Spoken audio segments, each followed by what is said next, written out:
Welcome to Recalculating Small Business. Like its award-winning book, Recalculating is dedicated to small business in America. Your hosts are Don Mazzella and Dan Perkins. Don Mazzella is the editor-in-chief of the Small Business Digest.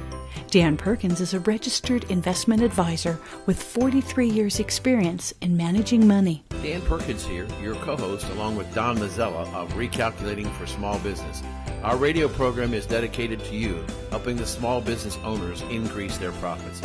We draw our name from Recalculating, voted the best small business book of 2017 by the Independent Press. In this book, it features ways to grow your small business. Now, here's Don Mazzella. Most people believe they get interrupted because that is simply how the interrupting person behaves. In reality, the blame more often lies with the speaker rather than the interrupter. Your listeners may be interrupting you because you take too long to get to the point or because you never pause to let them get a word in edgewise. Stacey Hanke, author of the new book, Influence Redefined, is here to tell us more. Stacey, welcome to the program. Thank you. It's an honor. Thanks for the opportunity. We say here, the listeners, they don't interrupt us. They send us nasty emails occasionally when we do get too verbose. But tell us what is the basic. First, tell us a little bit about yourself. Then tell us a little bit about your book and your website. And then the first question is, how do you encourage people to interrupt yourself? You bet. So the company, Stacey Hanke, Inc., we're 15 years old this year. And I keep saying we because I've got a team that supports what I do and instructors that go out to corporations and deliver workshops, mostly for directors to the C-suite. I started my career out actually in radio, and I wanted to be the next Katie Couric, but that apparently did not happen. But I found a real knack for this whole idea of just because we communicate a message doesn't mean people understand it. And I've just really spent the last 4 years writing book number 2, Influence Redefined. I spent 4 years doing it because I really wanted to figure it out. Why do some people have influence and others don't? So based on a lot of interviews with top influencers and quite a bit of research, that book came to life. And that book really is the core to the work that I do through mentoring, through a lot of keynote presentations, as well as my team. Part of the book, there's a big piece where we've done research around this whole idea of interruption because a lot of our clients would always argue with us saying, well, it's the listener's fault. That's why I'm getting interrupted. In the book, I talk about how if you're getting interrupted, and it's a pattern, like it's happening enough for you to say, all right, what's happening? Here's what research shows why most people get interrupted. We say too much. We have a lot of extra what I call filler words.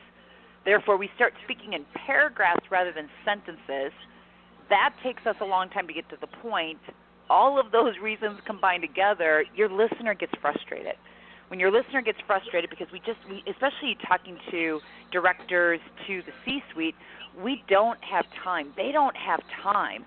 They're looking for individuals who have courage and confidence to get to the point quickly. Well, that's a great starting point. Now I'll turn it over to Dan. I have to ask you a personal question that Don and I experienced recently. We were asked to be guests on a television program where there were 2 conservatives and 2 liberals. Don and I were the conservatives. Okay. And the host of the program was asking a question to each group. And so Don said, well, we'll let the liberals go first. So we sat there as good, polite citizens. We let them answer the question. Then he turned to us and he asked us the question. Within 2 minutes of me answering the question, both of the other 2 started to interrupt to get their opinion back in again. Mm-hmm. So what do you do when you're in a situation where, and I believe if you look at it, it's a democratic strategy because it's everywhere. Sure. Is so how do you help us, Don and I, to deal with that? I think you have to listen really behind what are they? Are they interrupting on your topic? Are they interrupting on another topic because they want to go in a different direction? I talk about in the book how if you truly are speaking in short bullet point sentences, you're getting to the point, you're not wasting anyone's time, and you still get interrupted, that really is a gift. Because one of the differences between someone who's a good communicator versus someone who's influential Monday to Monday is this ability to adapt the message on the fly, making sure that what you're saying is truly resonating with your listeners for you to have a discussion rather than what leads into a conflict situation or a disagreement. And you get interrupted, it's really listening for what are they really interrupting? Are they interrupting what you're saying, or are they interrupting because they want to take the conversation to a different place? So that's step one. Step two, if they want to take the conversation to a different place, going with your instinct and asking yourself, all right, if I go there, it's completely going to derail the conversation and the point I'm trying to make, or do I finish where I'm at and then go to where they want me to take them? And if it's option two, I've said to my clients, I'm going to wrap up where I was in the midst of, or what I was in the midst of sharing with you, and then that will lead me to exactly where you're going. And you feel there's a little bit of a benefit in that comment to your listener based on what you're saying. Sometimes the interrupter, or sorry, go ahead. Yeah. I think sometimes the interrupter just wants to be heard. And once they know that you really are listening to what they're saying and you're not caught up in your direction, what you want to communicate, I find they start to back down. I wish I could agree with you. I said to the two gentlemen, excuse me, we politely listened to what you had to say, and we didn't interrupt you. Please extend to us the same courtesy that we extended to you. They ignored him. Right, because I think, depending, I'm not there on the call, right? So I'm going off of just what I know and what I've experienced. That comment, if they ignored it, that communicates to me they didn't feel like they were being heard. Even though you said that, I think they wanted to be heard on what was it that they actually interrupted you on. Was it a topic they felt like, no, we need to address it now, we need to go that direction? Changing your response to the interrupter to make sure that there's a benefit in it for them to, hey, this is why, let us talk so that we can go down that direction. And sometimes it's just a matter of, it sounds like we're both on two different topics right now. Let's us go back to where we were going to direct the conversation, and that way we'll make sure we also save you time. Now, I just threw out two benefits just as an example, is save you time, make sure that you get value. There's so much about our communication. Oh, sorry, go ahead.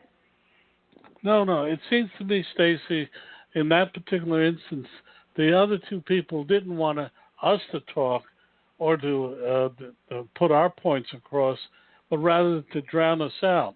They weren't there to hear us. They were there to advance their point of view and to drown out what we were saying. And how do you deal with that? If that truly is the case, then I'll say we want to make sure that our listeners get both sides of the point of view. We appreciate the fact that you've now shared your piece.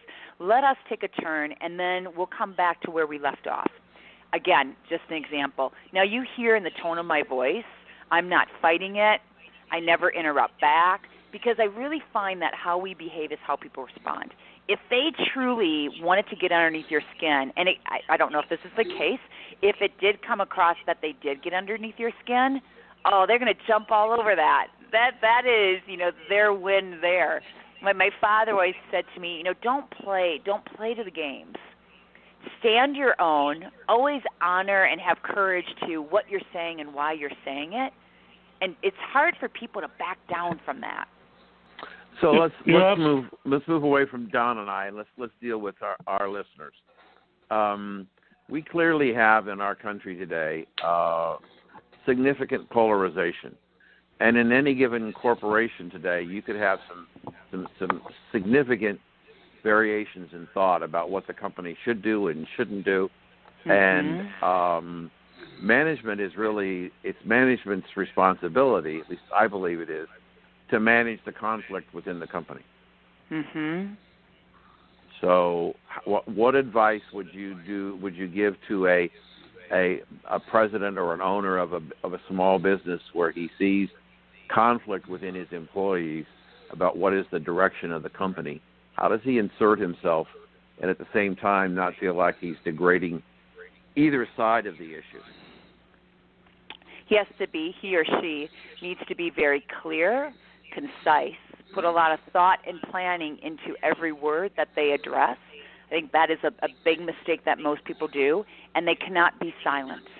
They need to over-communicate what's happening, because conflict increases when the communication is vague or the communication is not frequent enough. We all know that employees start to create their own message in their head when things start to get silent. I would also make sure that if I was that CEO, and I do this on my team, is I want to make sure I really understand all sides of the story, that I go out and I fetch those sides of the story. I find that line of communication, if the CEO is getting messages around what is really the cause, the issue behind the conflict in the company, if that's coming from a variety of different individuals, by the time that message gets to him or her, it's diluted, and there might not be truth to it.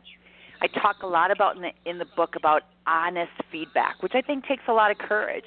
And honest feedback is a CEO who can stand in front of his or her company and talk about what's the bad, the ugly, what's the current state, the situation, and then at least having some ideas around what that solution is.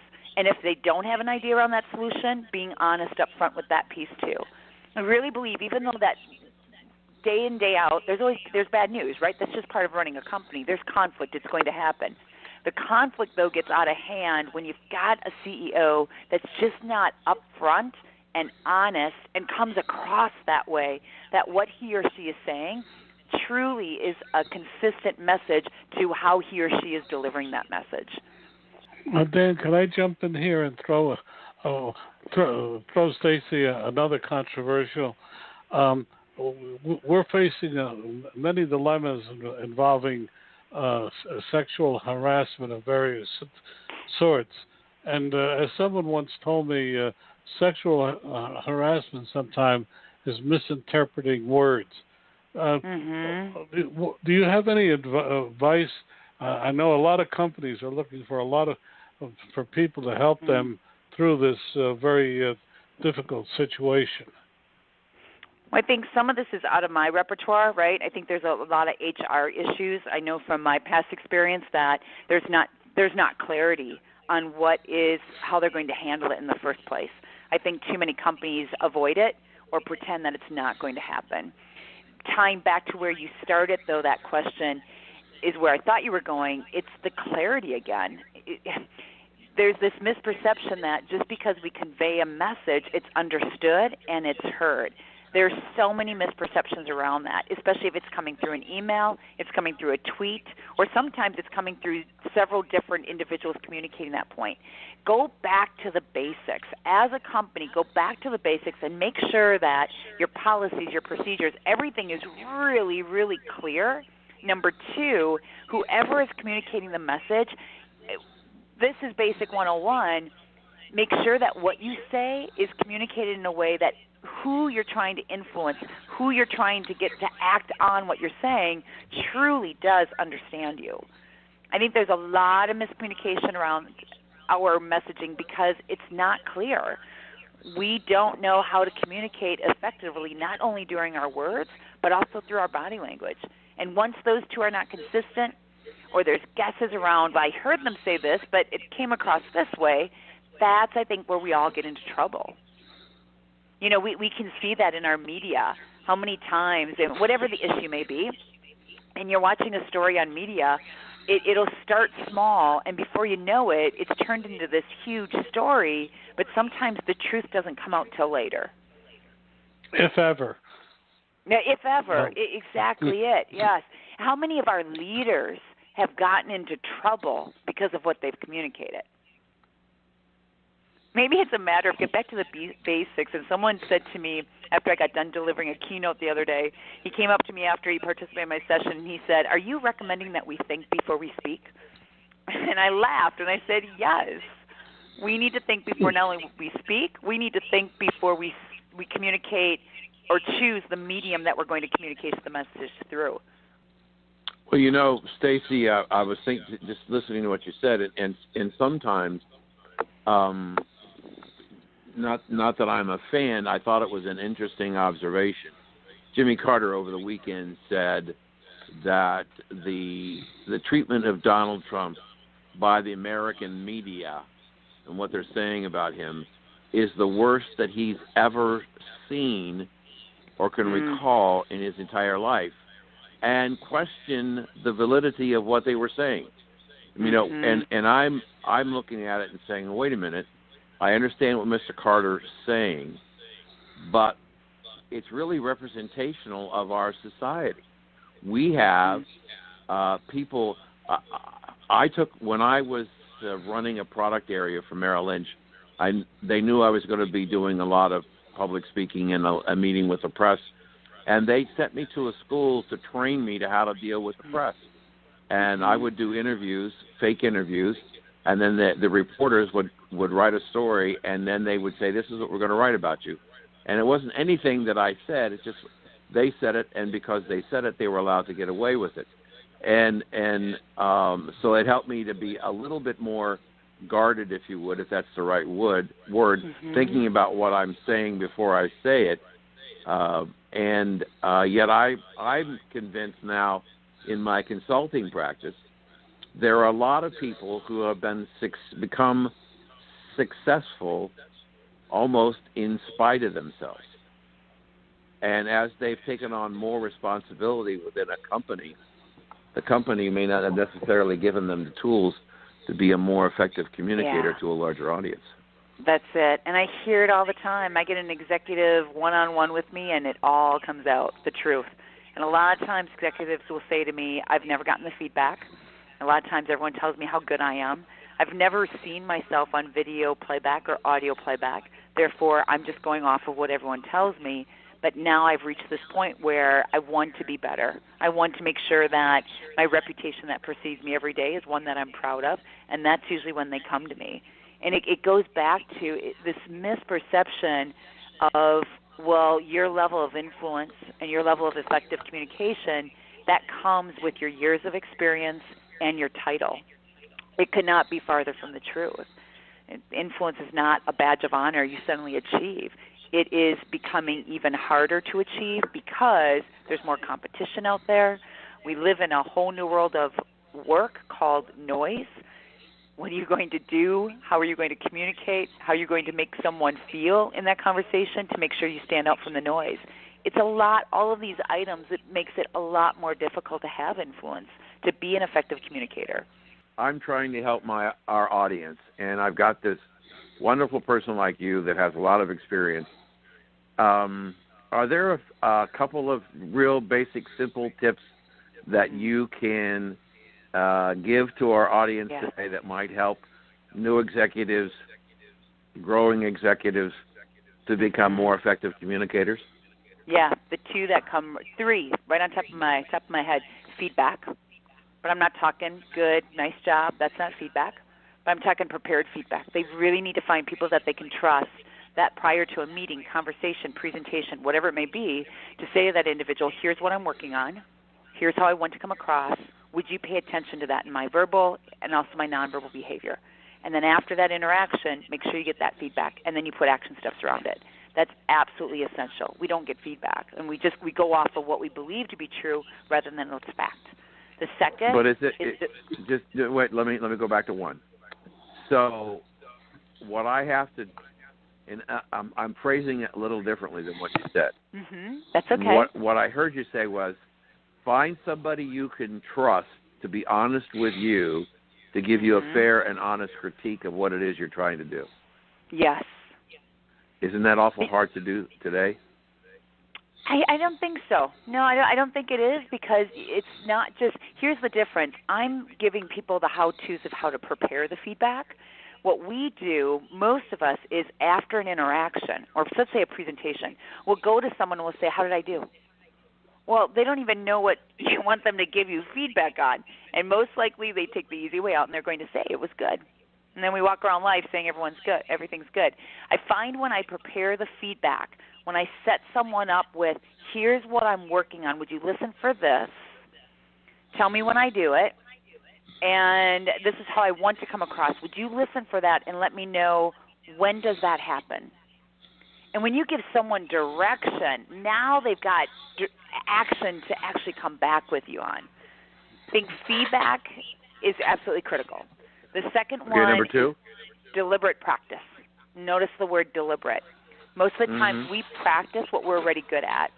And if you think about how many times you've communicated already today, all of those interactions were opportunity to practice improving not only your verbal communication, but your nonverbal communication. We just don't consciously do it. Instead, we go through our day, meeting after meeting, shooting email off after email, and we don't give thought to, well, how is that coming across, and what's the chance someone's going to respond the way we want them to respond? The third one is huge, and that is on a regular basis, several times a week, several times a month, video and audio record yourself. That will be a make or break in anyone's career. To be able to experience yourself through the eyes and ears of your listeners is a lot different than believing how you feel determines the level of influence you have. Stacey, Those would be my top 3. I can remember, speaking about your last one, I can remember the first time I did a radio show. I did it on tape first, and I played it back, and I said, oh, my God, I'm terrible. Nobody will listen. I can't even listen to me. Exactly. And you're right. And I do, because I do a lot of radio and television both, I have that sense of practice many times a week. But it's true. We never really know how we sound because we don't really listen to ourselves. And but I'll give you a little tip to give to your audience. Please. That I use a long time. If you take your index finger and you press it on your earlobe and press it in, you can hear yourself talk. You don't need a recording studio. You don't need a microphone. You can actually hear yourself talk. The resonance through the bones in your head. So that's a good tip. That's Thank the way, you. No matter where you are, 24 hours a day, if you're driving in a car, stick your finger and close the ear, and you can actually hear what you sound like. And you can say, I need to work on my pace or work on my tone or articulation or whatever. So it's something you could do all the time. I want to go back a little bit and ask you, we originally talked about when you're making a speech, to me the worst thing in the world is watching 3 or 4 people in the back that start talking to each other and 2 or 3 in the front that start to sleep. How do you get them to re-engage with you? Don't let them disengage to begin with. So again, really speaking from experience, I believe this because I look at my career when I would have side conversations in front of me and the sleepers, and I couldn't figure out what is it, and I would talk louder and faster. I would torture them even more, being totally clueless until I video recorded myself and realized, no wonder they're getting distracted. It's because of me.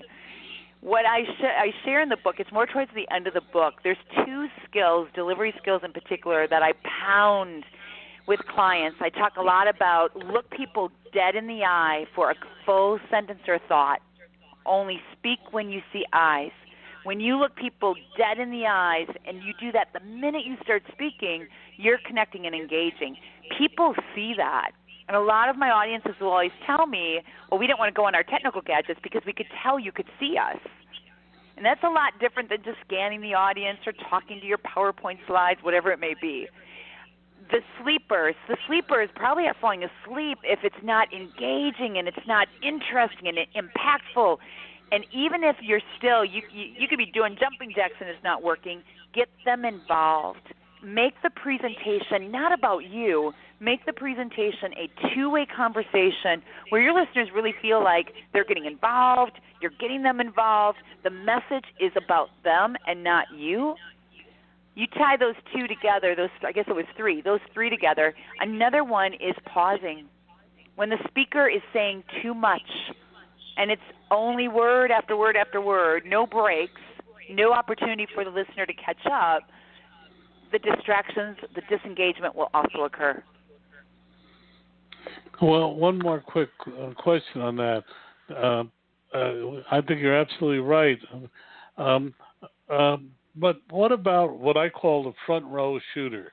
The guy or it's usually a man, seldom a woman, who shouts question after question at you, trying to disrupt your approach.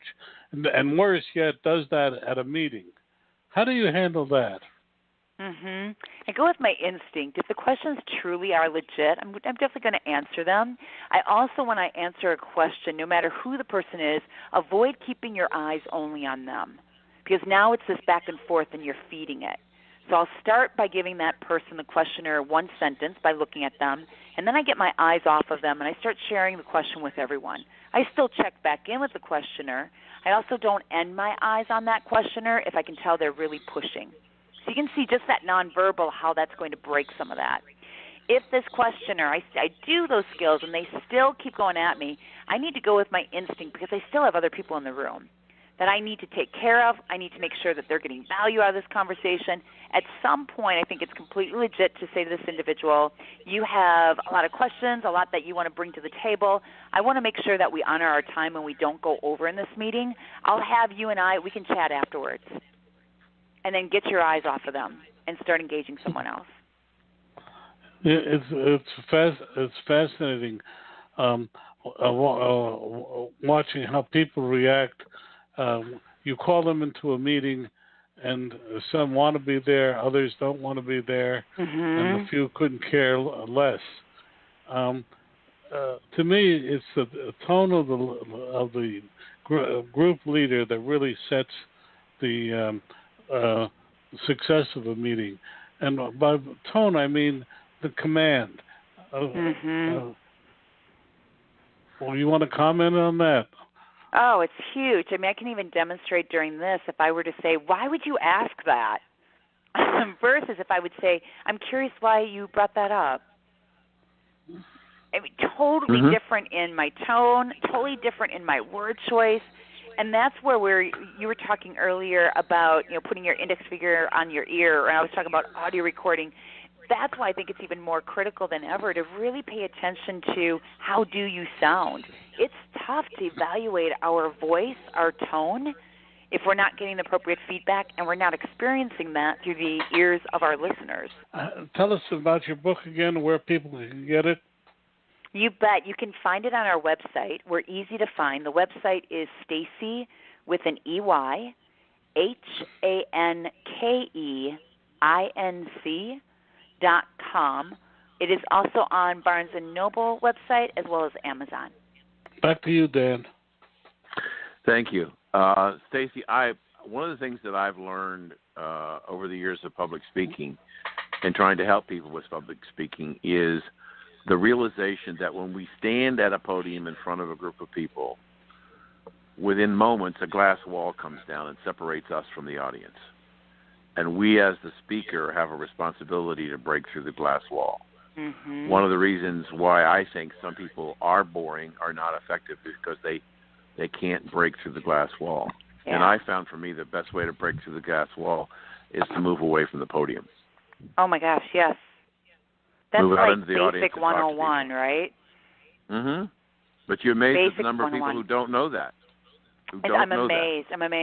I even still have, when I get to a conference site and I'm setting up, I'll have the audiovisual guys, when I ask them, move the podium, can you get it off the stage or move it off to the side? And they look at me like, don't you need that? And it seems so dark ages to me. I think the other thing that really helps to get people on your side is you should be greeting every person that walks in that room before you start. That is a great way for them to see you're human and you're there for them, not for you. Yeah, I've done presentations to 3,000 people. That's a little tough to do, but I try and meet as many as I possibly can. But I do think the idea, your suggestion of moving the podium, I think it's a great idea because first of all, if you think about all the people that were before you and the people in the audience, their heads have been the same position for hours upon hours. Their necks are getting frozen. By just moving a little bit, you can keep some of those people from going to sleep. That's right. That's right. It was a pleasure to have you with us today. Thank you. For me, it was a walk down memory lane 40, 50 years ago when I first started doing public speaking and radio, and I really enjoyed your insights, and I hope people will go get your book, and I want to thank you for being with us today. Thank you so much to both of you. Best of luck. I so appreciate your time this afternoon. That was great. Thank you. Want to know more about health savings accounts for your company or yourself? Go to 2hsa.com and get a free employer's primer. Health savings accounts are a cost-effective way of offering health care benefits to your employees and yourself. HSAs build retirement funds for your employees, improve morale, and reduce your health care benefit cost. For a free employer guide to HSAs, go to 2hsa.com. That's 2hsa.com. Dan Perkins here from Recalculating.biz with your featured book. I want to tell you about a recent interview I had with Bob Bethel, a turnaround specialist with lots of success in small business. Bob's new book is Strengthen Your Business, Fail-Proof Strategies for Small Business. He tells us of his life successes and failures that have made him and his clients so successful. Over the years, Bob has brought 77 companies back from the brink and changed them into thriving, profitable businesses. His energy is amazing, and at 74, he proves that you can still have a great deal to give others if you just try. His suggestions are easy to understand and very helpful. One insight struck me was that most companies do not have a plan. The old Chinese proverb says, if you don't know where you're going, then any road will take you there, is true today. Bob Bethel's book, Strengthen Your Business, can be found at Amazon.com or can be ordered at your local bookstore. This has been Dan Perkins with your Recalculating.biz featured book. Our next guest that I'm really looking forward to is Karen Reynolds Sharkey. She's here from a U.S. Trust, which is a division of Bank of America. They have a new survey of 248 high net worth business owners and entrepreneurs. And it's fascinating what she has to say. Karen, welcome to the program. Oh, Don, thank you for having me on the program today. Well, first off, tell us where the website and where people can see the survey. Absolutely. If your audience can go to ustrust.com/business. The survey is on the website. In addition, we have a very short video that highlights some of the results from the survey also. Well, tell us about what you do and some of the highlights of the survey.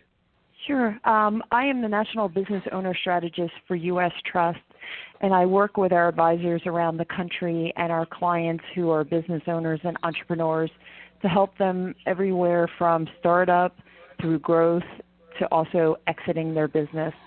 And specifically, and this is one of the highlights of the survey, about 50% of business owners actually expect to take some type of action on their company over the next 3 years. Many of them are thinking about selling their business. And we will help around kind of business succession planning for the business and also estate planning for the family. There are two separate plans that business owners should consider and should have, but they are intertwined because so many of our business owners, clients, think of themselves, their business, and their family as one. So really helping them to think through the different plans that they should have in place. Well, this is definitely an area that I'll turn over to Dan because he's been involved with this as well. Dan, it's all yours. Thank you, Karen. Thank you for joining us on the show today. I do have a question for clarification for our audience. How is U.S. Trust different than Bank of America? Sure. U.S. Trust is the private banking arm of Bank of America. So we work with individuals and their families around their own estate plans, credit, investments on behalf of the family and the individual business owner. Bank of America is the corporation, which includes also our retail branches throughout the country, also our institutional and corporate coverage also. And Merrill Lynch. Yes, in Merrill Lynch. All right. So this survey was done with how many different people? 260, did I read that right? It's 248 business owners that we surveyed. Okay. 190 of the business owners are still current and running operating businesses, and then 58 retired business owners. So would you say that the people that are on your list that you sent out these survey requests, are they small business, middle market, large, or everything? It really runs the gamut from clients, and I shouldn't say in clients, they were actually not clients. It was an independent survey that was sent out of everywhere from individual businesses with $1 million of revenue up through $100 million of revenue. So really running the gamut of small business and middle market companies. So you talked a little bit about when you were speaking with Don about people, one of your services is to help companies sell their businesses. Given the 10,000 people a day who are retiring from the baby boomers, are you see a growing part of your business in helping your clients sell their businesses? Yeah, absolutely. And again, we don't sell the business within U.S. Trust, within our investment bank. They will actually do the advisory work around selling a business. But to your point, Dan, more and more of the baby boomers have been running their companies for 20 or 30 years, and they're really at a fork in the road right now of thinking about what is that next step for them. It may be selling their business to a third party, either financial or strategic, or they might be transferring the company to their children to take over ownership and management of the company. And we will help them think through whichever path they're thinking about, how to kind of proceed down that path, issues that we've seen with other clients that have gone down that path. So we try to share other stories and helping them prepare for that next step and also the next chapter of their life after they decide to sell or transfer the business. From the other people we've talked to on the show, one of the biggest challenges for the baby boomer in selling their business is the transition of no longer going to work on Monday morning.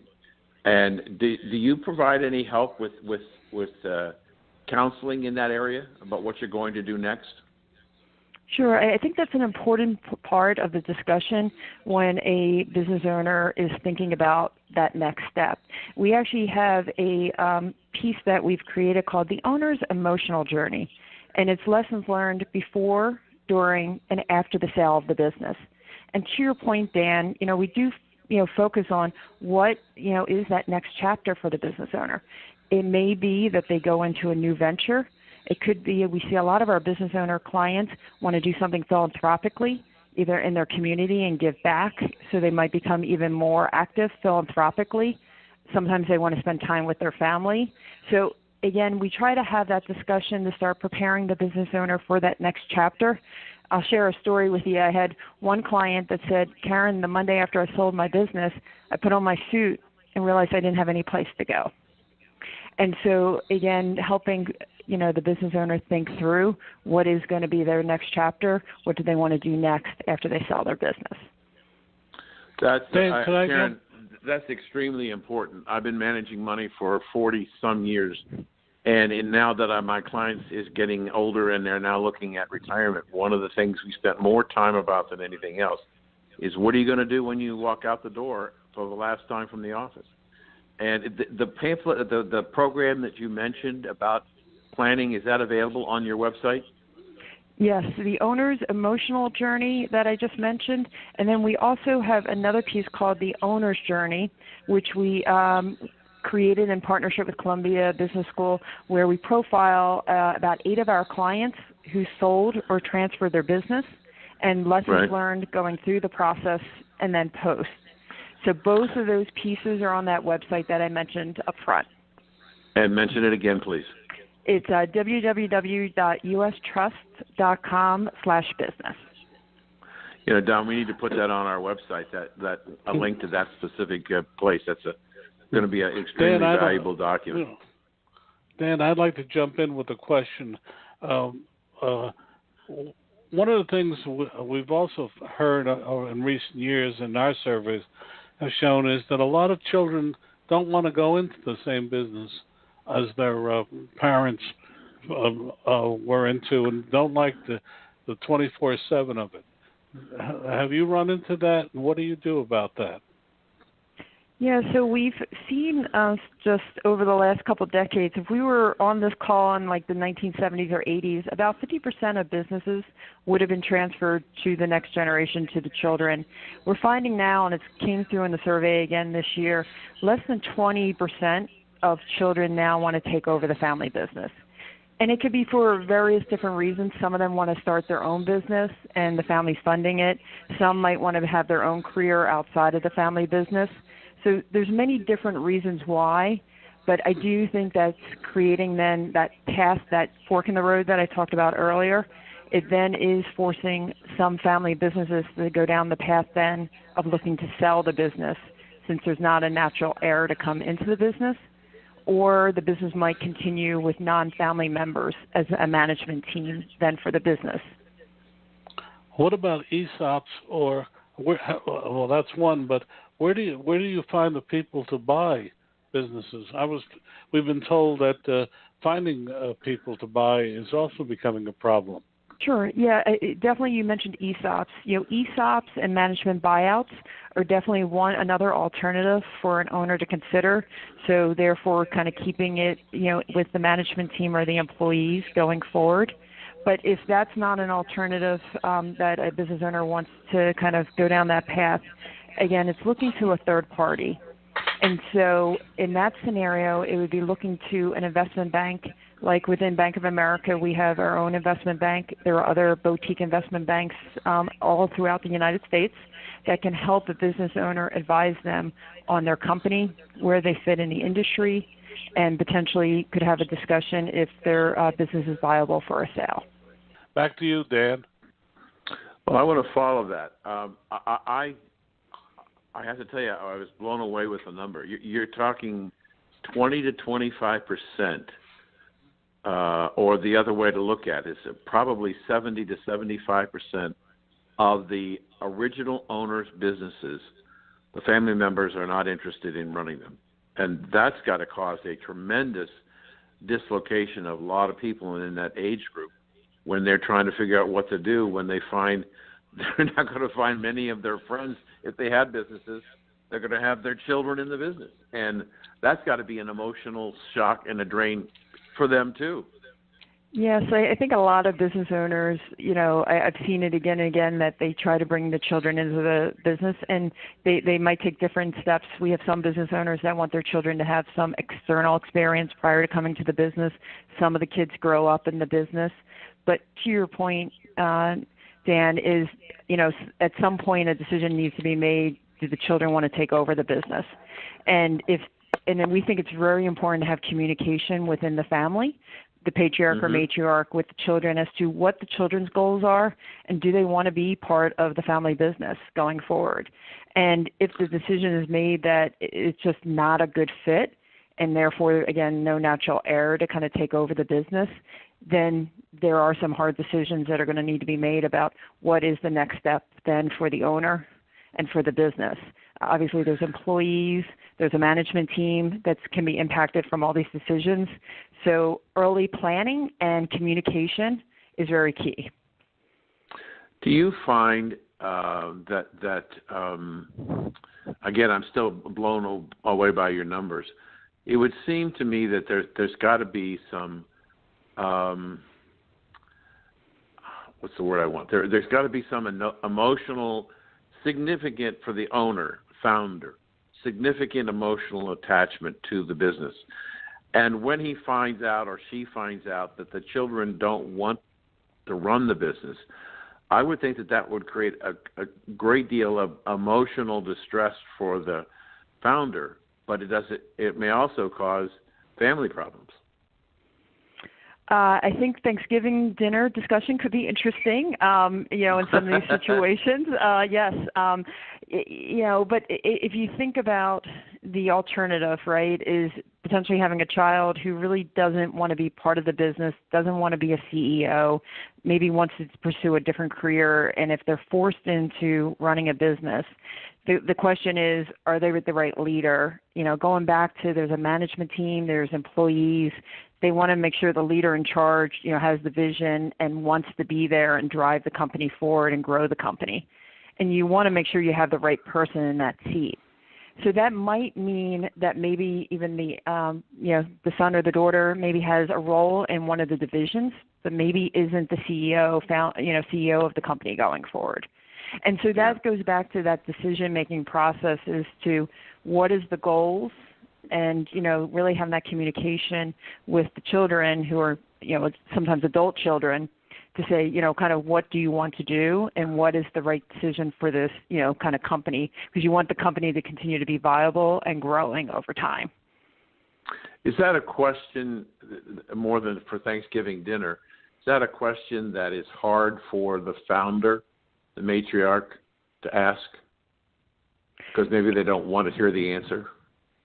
It can be, and that's what we work a lot with our clients in helping them through some of these discussions and the communications. We'll sometimes run family retreats where we're helping kind of some of the dialogue around the family, but also the business, and kind of, again, what's their goals over the next 1, 3, 5, 10 years, and helping them with these types of discussions.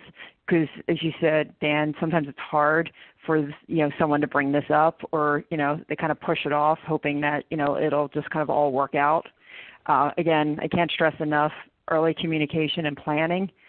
There can be bumps along the road, but at least if you have a plan in place, because the other thing we haven't really talked about is sometimes things unexpectedly happen. And if something unexpectedly happens to the matriarch or patriarch, is the business set then for a quick transition if that had to happen? So it sounds to me, and I'm not trying to put words in your mouth, but it sounds to me is that as I've seen in my practice, those kind of difficult decisions get put off, and then because there was no planning in advance, even though you might be yelling at them to get it done and trying to do everything you can to get it done, they refuse to do it. Then you're doing something in crisis. And I've been through that with some clients. I would like to move on just a little bit and ask you another question about the survey. Are there other issues that dominate the survey that we should know about?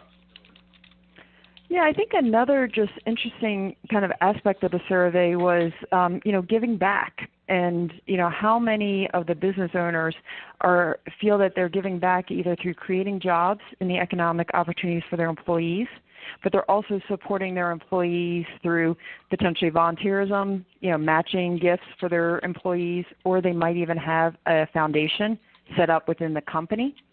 And that it was an important part for a lot of our business owners, and what we found was over 70% of the business owners that responded actually came from philanthropic families themselves, and it was a part of the way they thought about their business also. I'm curious. We just started before the break talking about some of the other issues. What other issues do you think? I should ask. How long have you been doing the survey, and are there new things coming in, old things dropping off? Trends changing, getting stronger, getting weaker? What can you tell us about that? Sure. So we've been doing the survey for many, many years, but over the last couple of years, we've done a specific carve-out around business owners.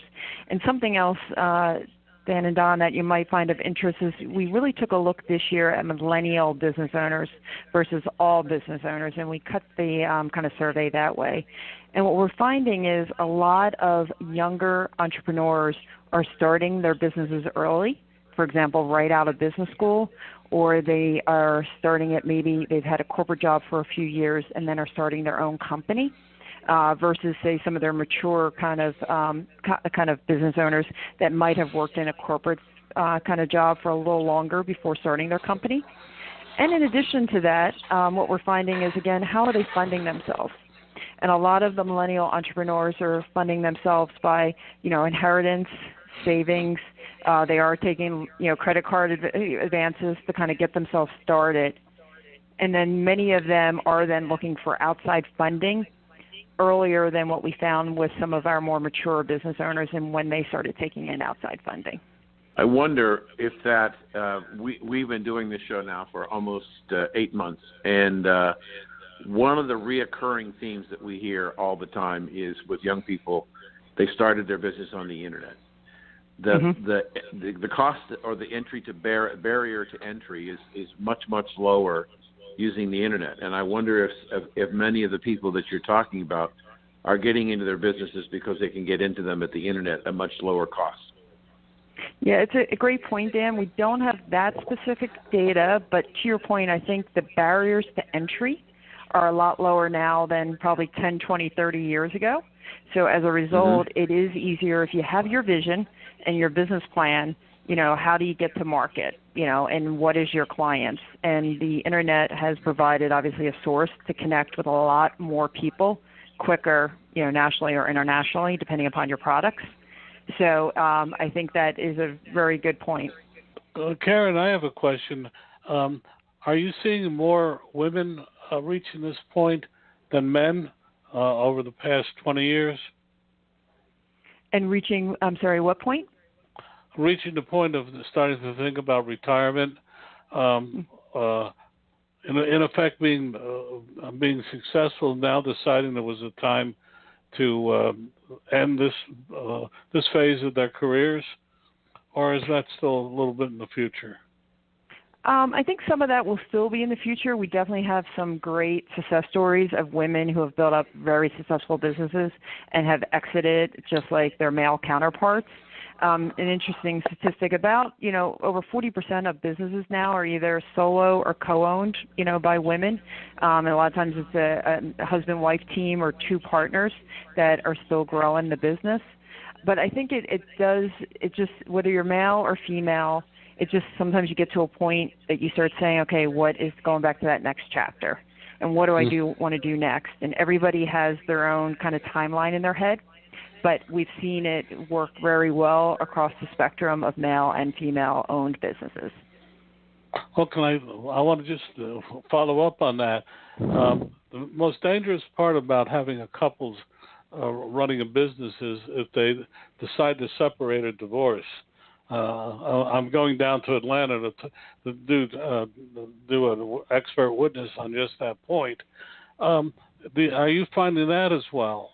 Are you seeing couples breaking up as they reach certain points in their success story? I don't have a lot of data points to back that one up, but I think like anything else, if you are running a business and you are, kind of married, it can be a very good thing or it can be detrimental. So again, it's just about communication of continuing to run the business professionally when you're, at the business, and then there will be another discussion that obviously can happen on the home front. Okay, so I want to go and look at something from the standpoint of Don and myself. We both consider ourselves serial entrepreneurs. We are both past 70, and yet we are both actively pursuing totally new business ventures. And I'm wondering if there is a change. You talked about people selling their businesses or wanting to move on to do other things. I wonder if there are people in their what's supposed to be their retirement years are starting over again, starting new businesses.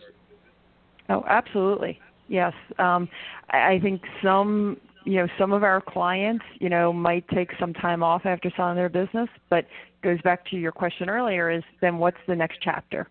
And, whether, again, it's starting new ventures like yourself, and some of our clients are investing in other companies in their community because they've obviously created some liquidity if they sold their company.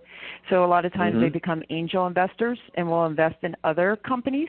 And a lot of times they'll either sit on the board or just be part of an advisory council for that company because they still have that passion that they want to kind of give back. And being able to help grow something. So we're definitely seeing that trend of business owners selling and then going into some new ventures, again, whether they are going to be managing and owning a company or contributing to other companies. As I said earlier, too, we're seeing a lot of business owners are also starting to look philanthropically and how they can give their time and energy and kind of skills to different philanthropic organizations. So we're seeing also many entrepreneurs going down that avenue, too. And it doesn't have to be an all or nothing. I think having a portfolio of different activities for a lot of business owners is very helpful and keeps them kind of their hands in a lot of different, kind of different areas. Do you help those people who are looking for something to do, help them find something to do? We are definitely always helping clients think through what that next step can be, and sometimes we can provide some introductions to some folks if they want introductions. A lot of these business owners are very well known in their communities already, so they already know kind of, a lot of the different kind of networks, but we're always happy to provide also introductions if we can. Karen, can you give us your website again? Sure, it's www.ustrust.com/business. I'm curious, Karen, about the about what you think is going to happen over the next 5 to 10 years. Are there things that you're planning for that you think are likely to emerge over the next 5 to 10 years in your business? Sure. I think we're going to see a lot of the continuation of what we're seeing already is, baby boomers, business owners, starting to make that decision on what is that next chapter for them.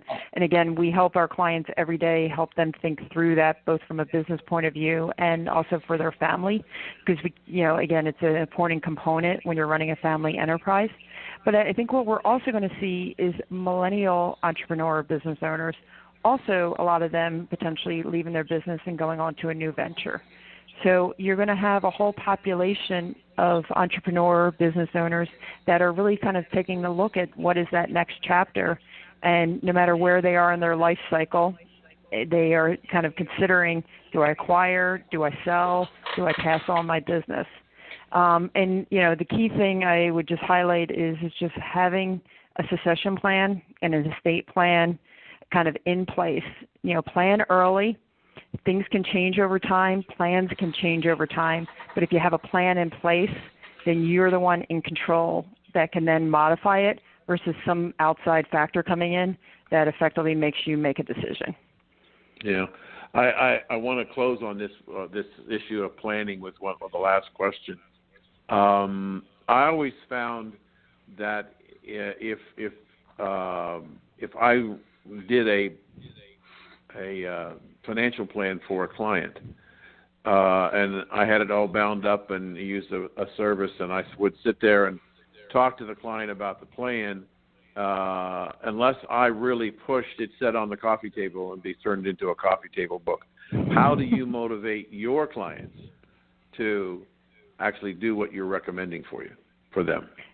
Yeah, so I think the key part to your point is you don't just write the plan and then put it on a shelf, and leave it. It has to be an active plan. So what we do with our clients is we'll do check-ins periodically, every quarter, biannually. Again, I mentioned those kind of family retreats we do before. A lot of times once a year we're getting together with our clients who are families and kind of talking through the plan. Are there adjustments that need to be made to the plan? Are there new members of the family that need to be considered as part of the plan? So it's something that will continue to evolve over time, and it just doesn't sit on a shelf, gaining dust and never gets pulled off the shelf. It has to be a living plan that works for you, your family, and your business. So in closing, I want you to go back and tell the audience the name of that booklet you have, those 2 booklets that you have, and the website, so we can give them an opportunity to get a head start on planning. Absolutely. So the website is www.ustrust.com/business. The 2 different pieces, one's called the Owner's Journey, and the other one's called the Emotional Owner's Journey. And then in addition to that, the survey that Dan and Don have been talking about is called the Wealth and Worth Survey, which is also on that website. We've been talking with Karen Reynolds Sharkey, National Business Owner Strategy Executive at U.S. Trust. Karen, thank you so much for being with us. A link to your study will be on our website, www.recalculating.biz, tonight. Well, thank you, gentlemen. I enjoyed being on the program. Thank you for joining us on Recalculating. We hope the information you received on today's episode was helpful to you in starting and growing your business. Please go to our website, recalculating.biz, to contact us, to listen to past shows, and see special offers. Until next time, remember, if you grow, we grow. Join us next week for more helpful ideas to make your business a great success. Recalculating, a program designed to help you be successful.